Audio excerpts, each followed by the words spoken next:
98.5 FM Montréal et au réseau Chorus Québec. Vous écoutez le Journal du Midi avec Gilles Proulx. Le Journal du Midi. Grande entrevue. Mon invité est né le 14 janvier 49 à Normandin, au Québec, plus connu sous le nom de Dr Mayou ou Doc Mayou, comme les auditeurs l'ont baptisé. Il est un psychiatre, un animateur de radio. Parallèlement à son travail de psychiatre, il est aussi connu pour ses déclarations controversées à la radio et à la télé. Tout en étant très critique, il étudie la médecine à l'Université Laval et obtient un certificat en psychiatrie de l'Université McGill. À partir de 1975, il travaille auprès des délinquants sexuels. Son expérience l'a souvent amené à témoigner comme expert dans de nombreux procès. En septembre 88, il est victime d'un accident de la route, se fait arracher une jambe par un chauffeur, alors qu'il aidait deux femmes, dont l'autre était en panne, sur le bord de la voie.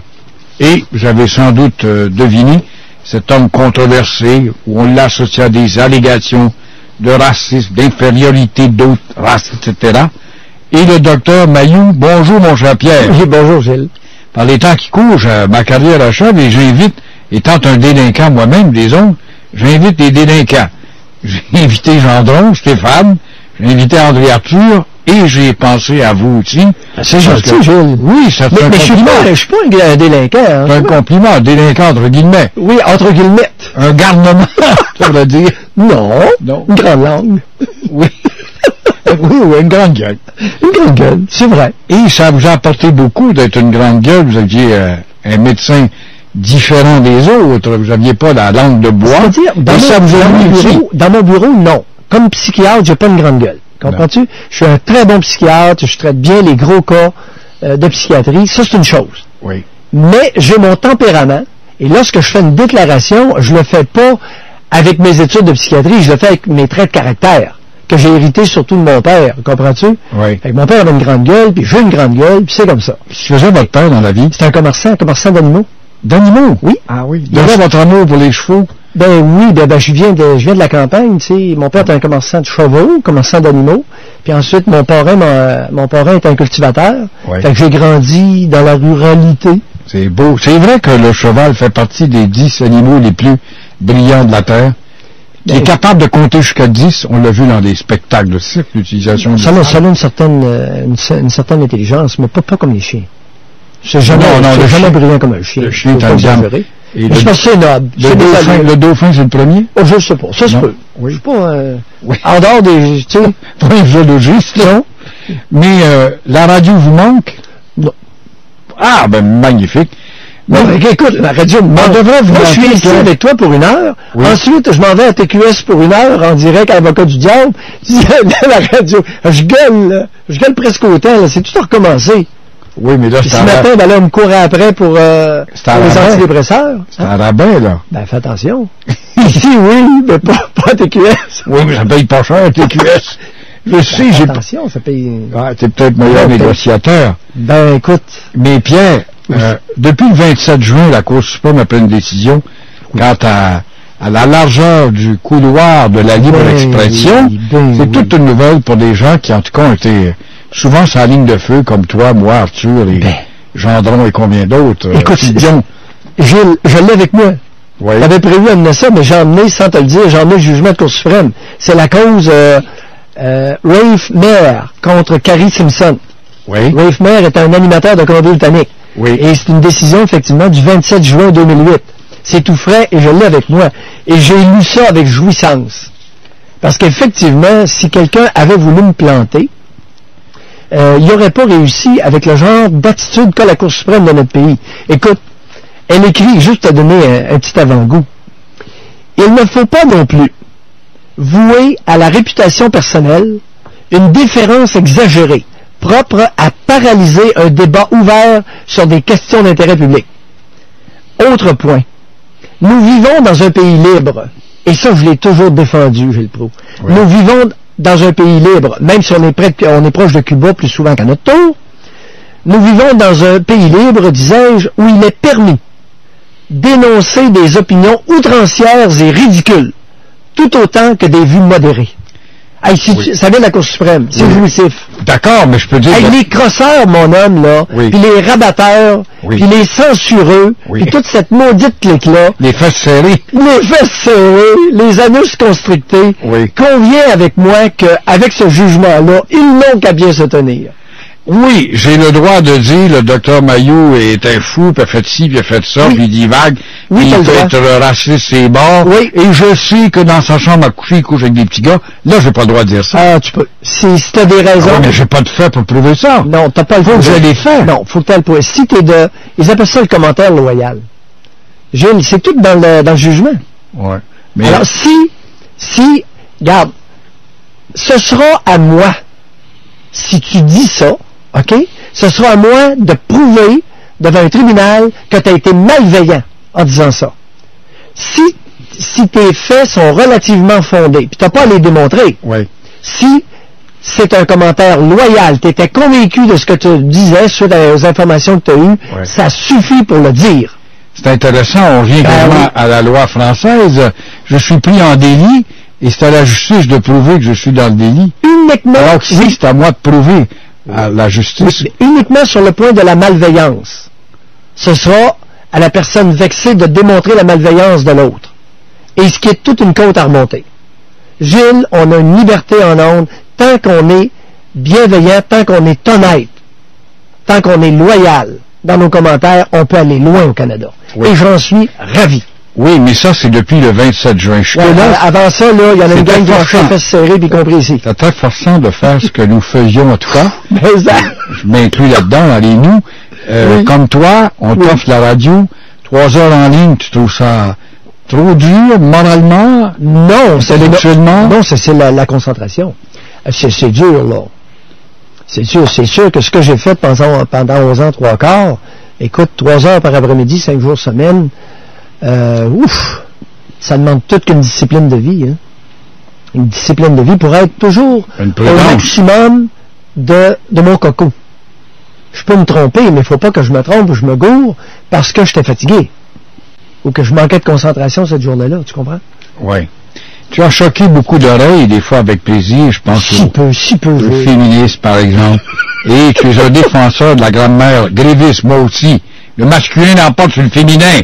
Et ça a choqué. Ça doit te choquer quand t'entends les politiciens de lécheux, les Québécois et les Québécoises, les Montréalais et les Montréalais. Quand ils montent sur le cul, c'est infantilisant, c'est condescendant, c'est têteux. C'est comme un gamin qui s'accroche après la mamelle, puis qui est en train de têter le sein droit, et lui dit au sein gauche, fais-toi-en pas, je m'en viens. Hey, c'est-tu niaiseux? Oh non, mais des fois, j'ai honte de ma race. Bon. J'avais dit ça à Gilles Duceppe. Qu'est-ce que vous diriez si vous étiez en Turquie ou en Russe? Les Russes et les Russettes? Les Russes et les Rousses. Mais, on infantilise la société. Toi qui es un psychiatre, tu dois voir collectivement, notre société par rapport à celle d'il y a 25 ans, se féminise, se feuilletise. Feuilletise, tu dis deux choses, là, Gilles. À la fois, parce que c'est gros ce que tu dis. Féminise, on porte les noms des bonnes femmes au bout de nos noms. Non, féminisation, là c'est sérieux, là. Parce qu'il y a des données que tu n'as pas. OK? Et lorsque tu parles de féminisation de la société, oui. Exemple. En médecine, OK? Le 2/3 des médecins généralistes, actuellement, au Québec, de moins de 40 ans, sont des femmes. Ça fait des années qu'à l'Université de Montréal, 80-85% des admissions en médecine sont des femmes. Un rattrapage. Ben là, le rattrapage, tu vas l'arrêter quand, là? Quand tu vas être dans le champ. Quand tu vas avoir féminisé la profession, et ça ne me gêne pas de le dire, la médecine féminine, c'est-à-dire la médecine, lorsqu'elle sera bien féminisée, sera une médecine inférieure. Oui, parce que le taux d'absentéisme est plus fort. Pardon? Le taux d'absentéisme est plus fort. Les peines d'amour, je suis enceinte, je prends mon congé de maternité. C'est évident que ça crée des équilibres de disponibilité. J'ose pas parler, ils vont dire c'est vrai qu'il est sexiste, l'animal. Non, mais on parle sérieusement entre hommes. Tu vois, la police de Montréal me disait... On est 35% de bonnes femmes dans la police de Montréal, et on veut monter ça au nom de l'équité à 50%. Oui. Est-ce que ça aide la sécurité, ça? Ce que j'aime, moi, c'est la réaction des bandits aux femmes. Les bandits aiment les femmes. Police. Mon invité, si tu fais un sondage auprès des bandits, ils vont dire oui, augmente là 75%. je vois l'audimètre, là, et le nombre de femmes diminue à l'écoute actuellement. On va les ramener après la pause. Le Journal du Midi avec Gilles Proulx, au 98.5 FM Montréal et au réseau Chorus Québec. Tout ce qui se passe ici. Tout ce qui se passe ailleurs. Tout ce qui se passe aujourd'hui. 98.5 FM. Le FM parlé de Montréal. Au 98.5 FM Montréal et au réseau Chorus Québec.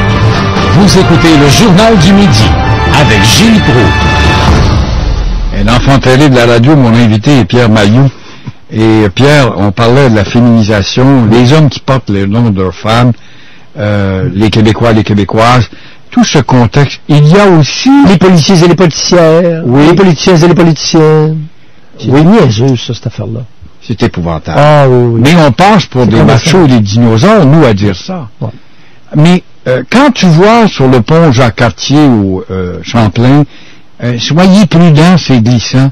Parce que c'est pas une façon de prendre la société par la main. Ouais. Le gars a 40 ans ou la femme, 25 ans d'expérience au volant. Soyez prudents, gardez votre distance. C'est pas une façon de materner une population. Exactement, tu as tout à fait raison. Alors, ce sont des attitudes féminines, des attitudes maternantes. Et le résultat, lorsqu'il y en a une, c'est pas pire. Mais lorsque tu en as beaucoup, ces mesures-là conduisent à l'infantilisation collective. Et c'est là que ça devient sérieux, important et répressif. Exemple, les ceintures de sécurité sur les autoroutes. OK? Les ceintures de sécurité. C'est zéro, ça. Ça a zéro impact, cette histoire-là. Zéro impact. Gilles, sur les autoroutes, une limite de vitesse à 100 km. Veux-tu bien me dire quel maudit innocent qui a osé aller décréter ça? Je dis bien un maudit innocent. Sur les routes de campagne, on roule à 100 km. Sur une autoroute, on roule à 100 km maximum. Gilles, ça marche pas. Ouais. En Allemagne, il n'y a pas de limite de vitesse sacrément sur les autobahns. Oui, mais je suis allé. Ils sont plus disciplinés que nous autres. Gilles, ils ne dépassent pas sur le terre-plein avec une casquette de baseball à l'envers. Pardon? Ben ouais. Pardon, es-tu allé? Ben, je suis allé j'ai loué les Je suis allé et nous autres, on roulait 120 avec mon beau-frère, puis on était dépassé à 180 en plein après-midi, puis il n'y avait aucun problème là. Oui. Oui, mais je veux dire... Ça roule aussi bas à 180 pour ton information. Il y a moins de slalom qu'ici, il y a moins de dépassement. Ben oui, mais il y a moins...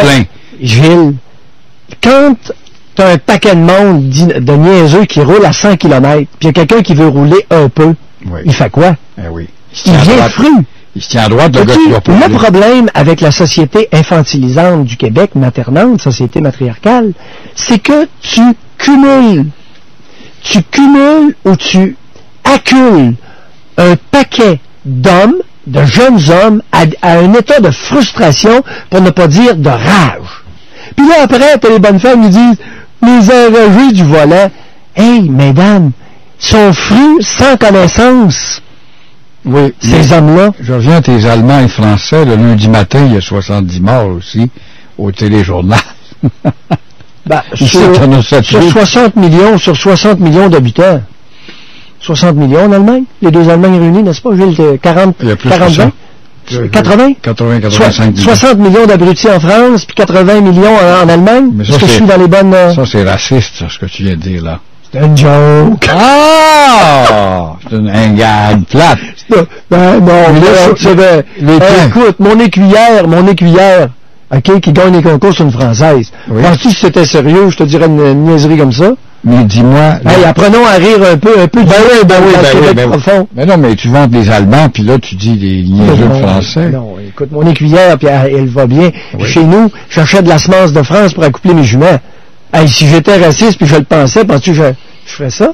Sais-tu pourquoi Charles Martel a gagné contre les musulmans qui montaient, qui avaient occupé toute l'Espagne pendant 800 ans de temps, avec les morts, et ils vont se buter chez Charles Martel? C'est à cause des chevaux que les Français possédaient. C'était des percherons, c'est ça? Des gros percherons. Des gros chevaux. Des gros chevaux. Et les Arabes se butent avec leurs petits chevaux.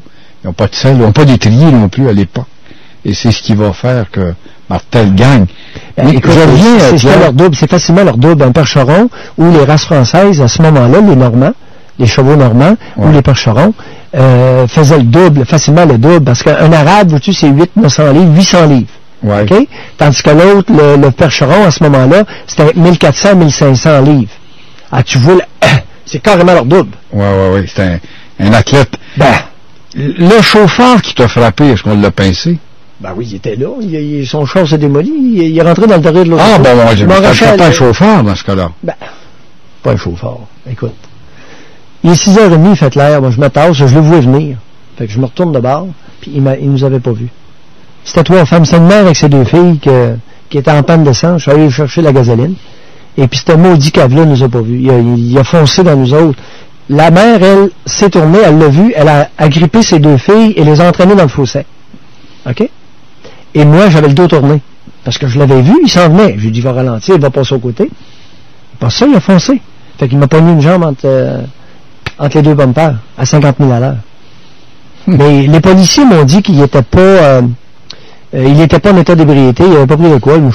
J'ai des raisons de croire qu'il avait fumé du pot. Il avait fumé du pot ou du hashish en après-midi. Il avait les yeux vitrés? Non, parce que c'était un crotté. C'était un crotté de 30 ans. C'était pas un jeune. Ouais. Tu sais, c'était pas un jeune à casquette, là. C'était pas grand recours contre ça, c'était pas très solvable. Non, puis ce qui arrive, c'est que il y a du monde effronté. Hein. Il y a un de mes amis qui s'est informé. Et il se serait fait dire, pousse pas plus loin ton enquête, ça pourrait être dangereux. Et quand il m'a dit ça, dis-moi-en pas plus, parce que l'enquête, c'est moi qui vais la prendre en main. Il est venu de fermer sa gueule, le crotté qui m'arrache la jambe, parce que, il va avoir affaire à moi, personnellement. Est-ce que dans ta carrière, tu as 2 carrières, mais celle des médias, il y a un moment où tu penses que tu es allé trop loin? Non. Sur quoi? Je ne sais pas. Non. Les Noirs, je ne sais pas. Non. Femmes, Écoute, j'ai révélé au public ce qui est enseigné à l'Université de Montréal. Puis ça, je reculerai pas. Mais ça te nuit beaucoup. Ben, me nuit à quoi? Ça te nuit. Ça me nuit à quoi? Ben, quand tu es allé à Guillaume-Lepage, tu as parlé au Québec au complet, là, Ben oui. tu t'es fait lapider. Ben oui, puis lapidé, puis c'est encore debout. Lapidé de bout, mais là... Oui, mais ça t'a peut-être privé de... Arrêtez de me tirer des prunes, tu sais. D'autres émissions. Non, prunes, il pensait que c'était une joke. Elle est bonne, celle-là, Gilles. Tu sais, parce qu'à tout le monde en parle, j'ai parlé de l'homme aux prunes, qui est un ami noir à moi. Ouais. C'est parce que... Et j'ai été ridiculisé pour ça, alors que c'était vrai. C'est que lui, il a un prunier à Trois-Rivières. OK? Ouais. Et il me donne des prunes, l'automne, puis sont bonnes, c'est hallucinant comme elles sont bonnes, les prunes bleues. Et moi, j'élevais des lapins. Fait que je tuais des lapins, puis je donnais un lapin en échange d'une chaudière de prunes. C'était pas une joke, tu comprends? Ouais. Fait que là, l'homme aux prunes, il y en a qui ont essayé de me ridiculiser à l'émission avec ça, mais c'était sérieux, c'était pas une blague. C'est bon. Les homosexuels, eux, tu as eu mal avec eux autres? Jamais. Ben, tu vois, écoute, une couple de plaintes, là, niaiseuses, mais ils ont le droit de, ils ont le droit de gazouiller, eux aussi. Les féministes. Bon, écoute, il y a des paquets de lettres qui ont été écrits, la même chose que toi, tu sais. Ouais. Puis des plaintes du CRTC. Puis, la meilleure, celle que j'ai aimée, c'est lorsque j'ai dit que l'islam, comme toutes les grandes religions, était un cancer de société. Ça, là, je l'aime. J'ai eu un blâme pour ça, mais j'en suis fier. Et j'en suis convaincu, je le prouve. L'islam, comme toutes les grandes religions, est un cancer de société. Je l'ai dit, j'ai été blâmé, et je le répète, et j'en suis convaincu. Oui, mais d'un cancer, on en meurt, donc elle va s'écrouler. Non, elle va te suivre. Elle est la seule en expansion dans le monde actuellement. C'est un cancer. Et si on n'extirpe pas cette tumeur cancéreuse-là, on va mourir. C'est pas le cancer qui va arrêter, c'est nous autres, c'est l'autre. Il y en a 80 millions en Europe, mais... il y a 200 millions dans le monde entier. Ben, il y a plus que ça, 1,2 milliard, 1,4 milliard même.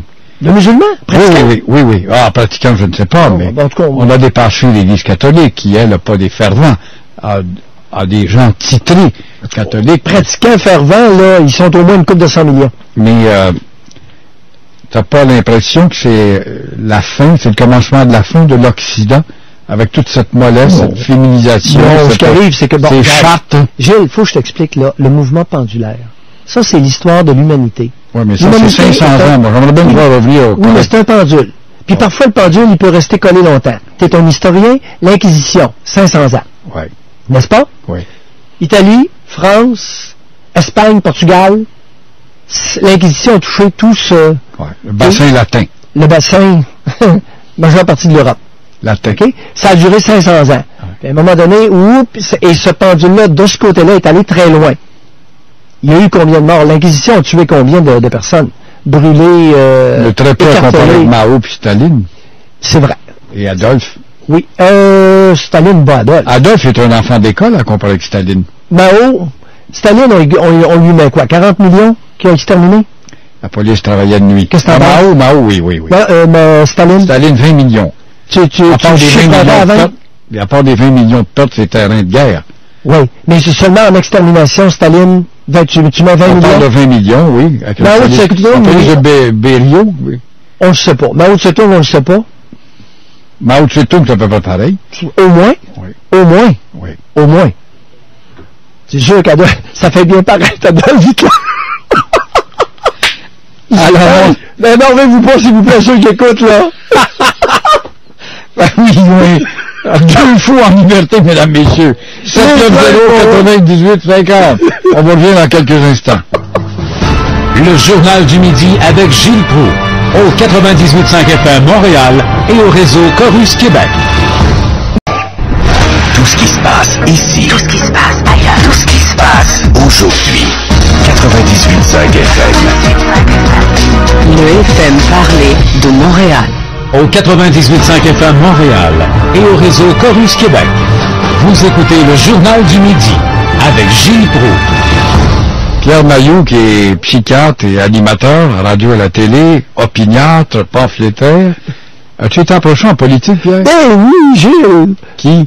J'ai été approché par le recruteur du Parti conservateur du Québec, il y a 2-3 ans, là. Ah oui? Années. Oui, officiellement. Ça te tentait pas? Écoute, Gilles, ils m'ont dit, Pierre, il va falloir que tu portes une cravate. J'ai dit, pardon? Ben oui, il dit, c'est une loi. Tu ne peux pas entrer comme député au Parlement fédéral à Ottawa si tu ne portes pas une cravate. J'ai dit, comment, Calvin, tu vas me faire porter une cravate alors que Ticlin, derrière moi, porte une capine? Lui, il a le droit de porter sa maudite capine, puis moi, je pourrais pas ne pas porter une cravate. Non. Qu'est-ce que tu entends par une capine? Une capine de cycle, là. Oui, c'est bien. Hey, les cycles, je l'ai vu moi-même à la télévision, oui, à notre assemblée, au fédéral. Oui. OK, au fédéral, le cycle avec sa capine, puis moi, je vais être obligé de me déguiser en bouffon. Oui. Puis je n'ai pas cette liberté-là de me présenter là bien habillé sans une cravate. Non, on dit, boys, c'est non. Alors, j'irai député fédéral quand le type dans la gendarmerie royale enlèvera sa capine. Oui. Puis le gars qui est assis derrière moi dans le Parlement enlèvera sa capine. En attendant, torchez-vous. Mais qu'est-ce que tu penses du C qui rentre au port de Montréal pour obligé de porter un casque? Il y a son logo de papier toilette. Je passais à un moment donné, je les ai vus. C'est insensé. Ça n'a pas de bon sens, ces histoires-là. Laïcité, il y a urgence d'établir la laïcité de l'espace public au Québec. Surtout à Montréal. Partout. Oui, d'accord, mais Montréal est exposé. Oui, plus exposé, mais partout. Oui. Comme l'ont fait les Français, le seul pays au monde. Oui. Et avec la Turquie. Oui. Je pensais que tu allais me corriger, mon Gilles. Non. Atatürk. Ben oui.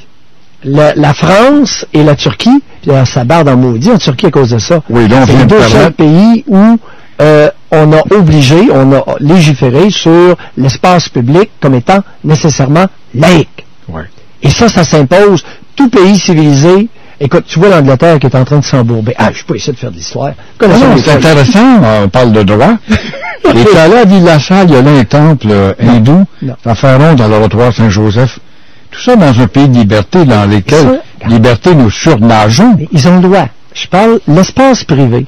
Écoute, tes gugus, ton folklore, Gilles, dans ta vie privée, ça te regarde. J'ai bien dit ton folklore. Mm-hmm. Mais si tu l'amènes et tu l'imposes dans l'espace public, c'est un coup de pied dans le derrière, puis va-t'en chez vous. Qu'est-ce qui t'arrivait avec ton ami fabricante qui avait tué des professeurs et puis qui a jamais appris un mot de français après 12 ans en prison? Oh, il parle bien français. Il comprend bien pour l'avoir jamais appris, monsieur. Comprendre, oui. Oui, puis il parle assez bien. Fais attention. Fais attention. Oui, tu l'as défendu en français? Ben, c'est parce que, écoute, je suis un psychiatre qui fait aussi de l'expertise. Oui. Et il y a différentes personnes qui me contactent. Oui. Il a appris le français, tu es en train de me dire ça? Ouais, c'est pas un oui très ferme, hein. Donc, la politique t'intéresse pas? Je me réfugie sous le sceau de la confidentialité. Ah oui? Parce que c'est matière privée. Il y a des gens... C'est rare, c'est la première fois de ma vie que je fais ça. C'est bon. Maintenant que le 27 juin, on a eu ce jugement de la Cour suprême, ce qui est plus fort après Dieu, tu crois pas en Dieu? Non. Ben là, Gilles, mon folklore, là. Alors, la Cour suprême, c'est ce qui est plus fort après quoi? Ben non, c'est ce qu'il y a de plus fort au pays, tout simplement. Oui. Ben oui. Oui, mais il faut qu'il y ait une force au-dessus du pays pour éclairer ces cerveaux-là qui t'ont dit le 27 juin que force cosmique. Les forces cosmiques. Ah oui. Alors, la Cour suprême, seconde après les forces cosmiques. J'ai toi là. Toi, à la mort, tu t'en vas tout simplement dans le néant? Gilles, je suis allé proche de la mort. J'ai été 4 jours dans le coma.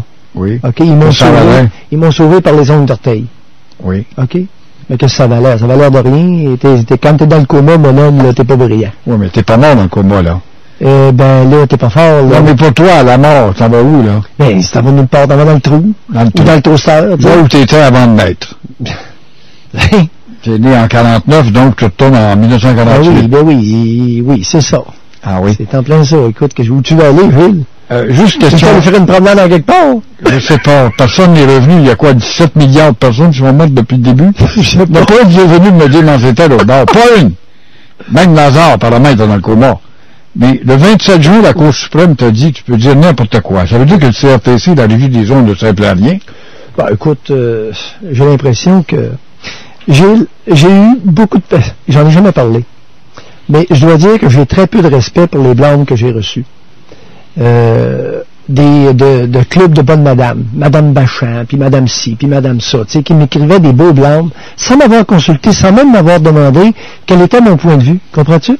Ouais. J'ai eu toutes sortes de beaux blâmes, et plus souvent qu'autrement, c'était des clubs de madame.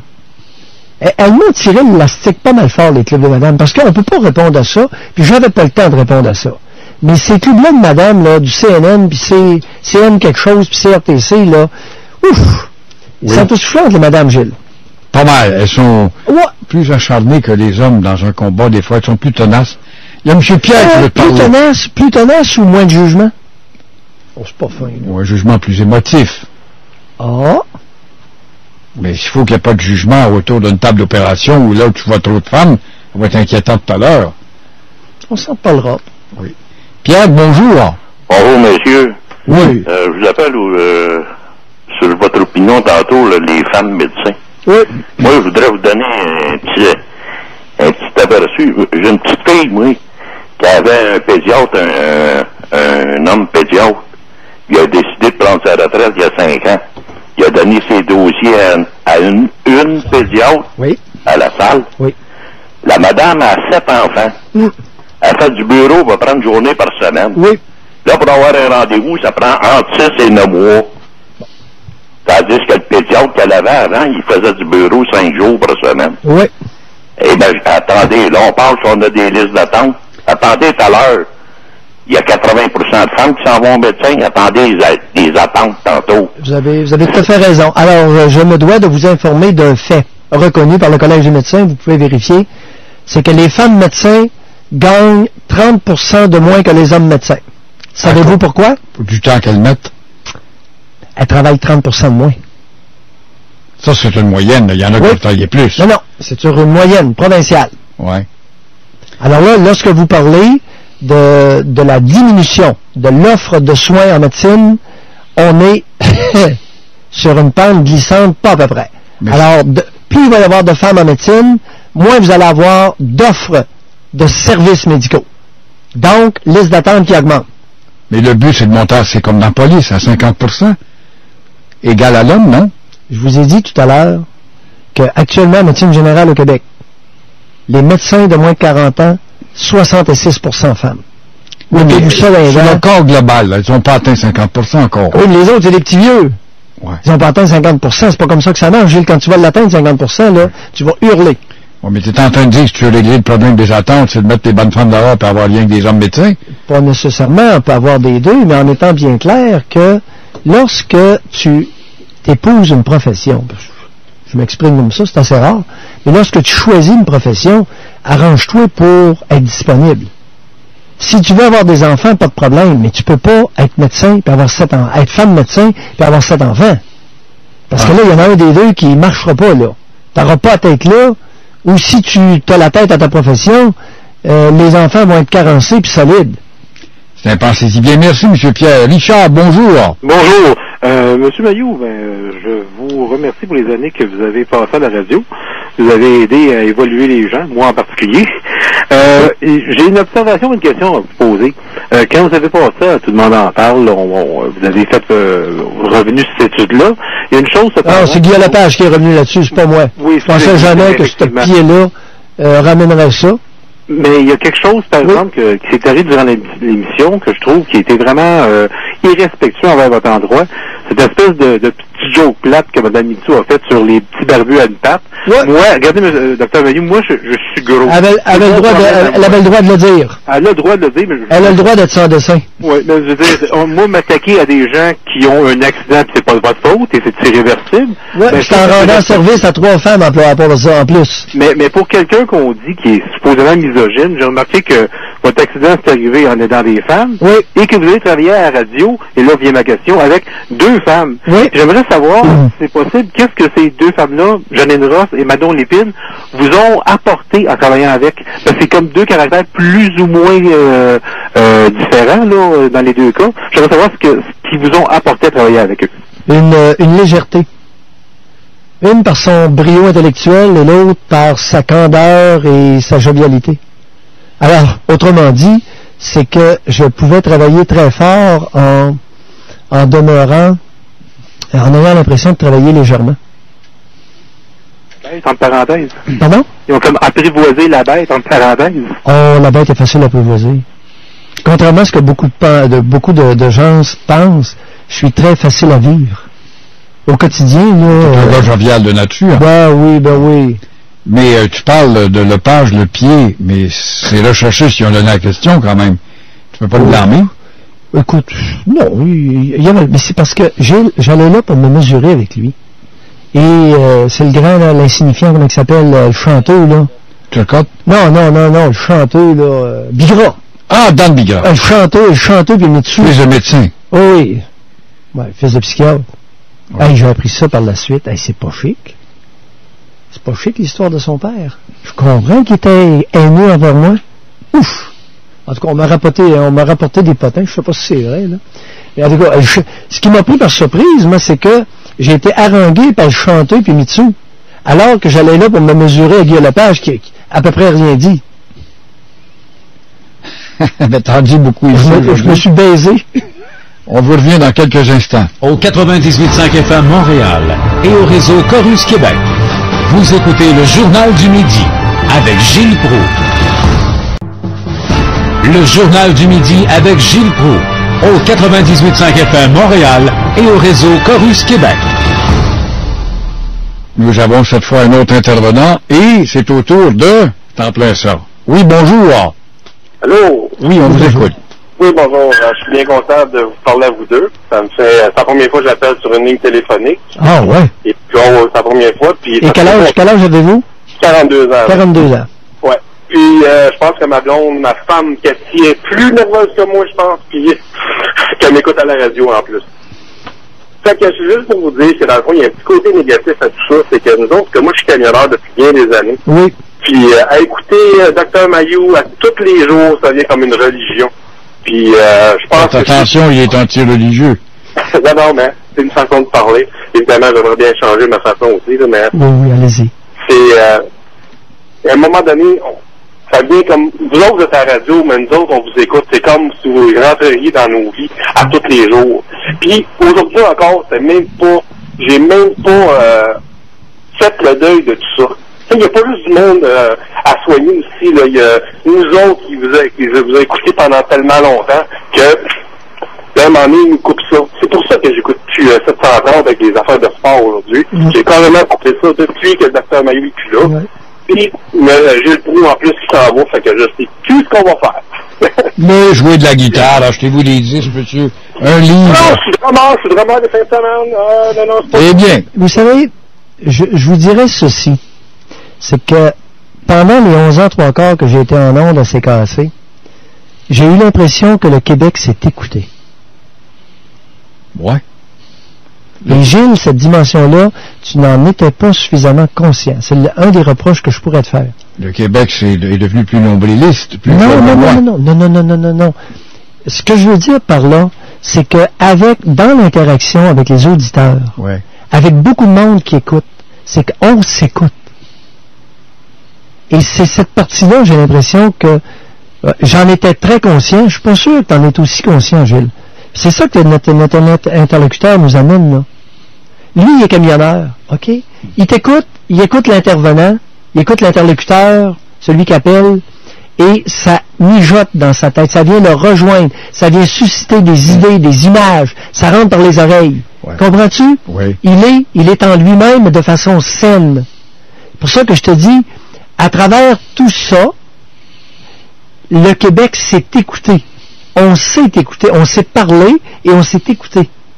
Moi, je pense qu'on a fait du nombrilisme. Non, c'est un mauvais équivalent de la parole au lecteur, puisque la distance vient de l'anonymat, où on peut lancer toutes sortes de gratuités. Non. Je suis pas d'accord, là. C'est pas ça du nombrilisme. Non. Le nombrilisme consiste à te regarder tout en ignorant l'autre. Tu sais fort bien, on n'est plus capable d'échanger, et spécialement depuis peut-être 10-15 années, avec quelqu'un, salut, comment ça va bien, qu'est-ce que tu fais de bon? Si tu as le malheur de dire, je sais pas, j'arrive d'un voyage interplanétaire, moi je suis allé en Gaspésie, là le gars t'amène sur son terrain constamment pour cultiver son je-me-moi comme forme d'angoisse, qui développe sa sécurité avec ça. Oui. Et comment savoir, toi, même si tu arrives d'un voyage interplanétaire, ça ne l'intéresse pas. Alors, tu vois bien qu'au contraire, le dialogue est devenu beaucoup plus un monologue. Pas vrai, Gilles? Qu'est-ce qu'on est en train de faire? Nous autres, on échange, là. Bon. C'est simplement ça. Les auditeurs... poser des questions courtes, je te laisse élaborer. Oui. Et là, tu fais un commentaire, je t'écoute, on est en train d'échanger. Oui. Il y a un auditeur qui est avec nous autres, il a emmené son point de vue, il nous a dit des choses, j'ai passé mes commentaires, tu passes les tiens, on est en train de dialoguer. Ça, c'est toute la différence d'avec un monologue sur à quoi tu référais. Le nombrilisme consiste à prendre toute la place en ignorant l'autre. Oui, mais nous deux, on est intéressés, puis je t'ai invité pour ça. Mais toi, tu échanges avec quelqu'un, tu racontes ton expérience. Je ne sais pas quoi... Tu as eu une grippe. Il écoutera pas le malaise que tu as eu pendant 8 jours de temps, mais il va ramener, moi j'ai eu bien pire que ça, je suis allé, finalement, tout le monde, c'est de l'insécurité. Oui. Ça se fait, mais à notre tribune pendant 11 ans, 3/4. Oui. Il y a des personnes, pas toujours. 3/4, mon cher Pierre. Presque 12 ans. Oui, j'étais 12 ans. En tout cas, 12 ans. Tu sais qu'à l'heure, quand on donne l'heure à la radio, 11h35, 11h28, t'as passé la demi, 11h32, mettons. OK. Approximatif, ouais. Il est 11h30 et 2 secondes, ou peut-être 32. Okay. Tu dis 35. OK, presque. Tu me donnes. Ouais, OK. Excuse-moi, là, c'est technique. Là, il y a M. René qui attend. OK. Bonjour, René. Oui, bonjour, Gilles. Bonjour, Dr. Mailloux. Oui, bonjour, René. Alors, en toute modestie, moi, je suis un peu un de vos fans, Dr. Mailloux. Je connais Gilles Proulx, mais moi, j'ai pas l'honneur de vous connaître, Dr. Mailloux, personnellement, mais je vais vous admire pour votre franc-parler. Avec vous, on sait où on s'en va. Si tous les psychiatres, qu'ils soient connus des médias ou pas, puis tout, vous êtes un peu un trouble de fer pour le docteur Gilles Lamontagne, puis les gros bons de l'establishment médical. Mais vous êtes un brosse camarade. Yves Lamontagne. C'est tout. Oui. Alors René, il va vous répondre rapidement parce que c'est fini. Non, je n'ai pas de réponse. Un trouble de fer. Je vous dirais, écoutez, ce que j'en sais d'Yves Lamontagne, c'est qu'il avait sollicité le poste que j'ai occupé à CKC en 1995. Il l'avait sollicité, m'a-t-on dit. Ah oui, il a vu Rénal Brière. Non, il avait vu... Mais en tout cas, c'est toi qui as séduit les patrons de CKC et ça a fait tout un éclat. Merci beaucoup, mon cher Pierre, d'être passé. Ça me fait plaisir, dans ces derniers milles, de te recevoir toi aussi. T'es gentil. Bonjour à Montréal. On te regarde à TQS dans quelques temps. T'es la preuve, on est la preuve qu'on peut dialoguer. Voilà, et ça a été fort intéressant. Demain, Mathieu Boccoté, un jeune de